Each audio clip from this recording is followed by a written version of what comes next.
മുംബൈ ഛത്രപതി സംഭാജി നഗറിലെ ഖുൽദാബിലുള്ള ഔറംഗസേബിന്റെ ശവകുടീരം പൊളിച്ചു നീക്കണമെന്നാവശ്യപ്പെട്ട് ബജ്രംഗ് ദൾ.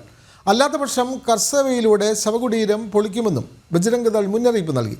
ഇക്കാര്യം ചൂണ്ടിക്കാട്ടി നാളെ മഹാരാഷ്ട്ര മുഖ്യമന്ത്രിക്ക് നിവേദനം നൽകുമെന്നും നേതൃത്വം അറിയിച്ചു. ഛത്രപതി സാംഭാജി നഗറിലാണ് മുഗൾ ഭരണാധികാരിയായ ഔറംഗസേബിന്റെ ശവകുടീരമുള്ളത്. ഇത് പൊളിച്ചു മാറ്റണമെന്ന ആവശ്യത്തിന് ഏറെ പഴക്കമുണ്ട്.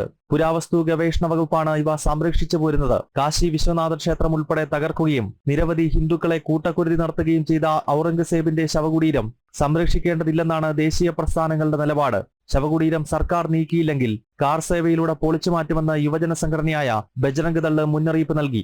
1992 അയോധ്യയിൽ നടത്തിയതിന് സമാനമായ കാർ സേവ ആവർത്തിക്കുമെന്നാണ് ബജ്രംഗ് ദൾ നേതൃത്വം വ്യക്തമാക്കുന്നത്. ഔറംഗസേബിന്റെ ശവകുടീരം നീക്കണമെന്ന് മഹാരാഷ്ട്രയിലെ മന്ത്രി നിതീഷ് റാനെ അടുത്തിടെ ആവശ്യപ്പെട്ടിരുന്നു. ഔറംഗാബാദ് എന്ന ജില്ല മഹാരാഷ്ട്രയിലെ NDA സർക്കാരാണ് സാംഭാജി നഗർ എന്ന് പുനർനാമകരണം ചെയ്തത്.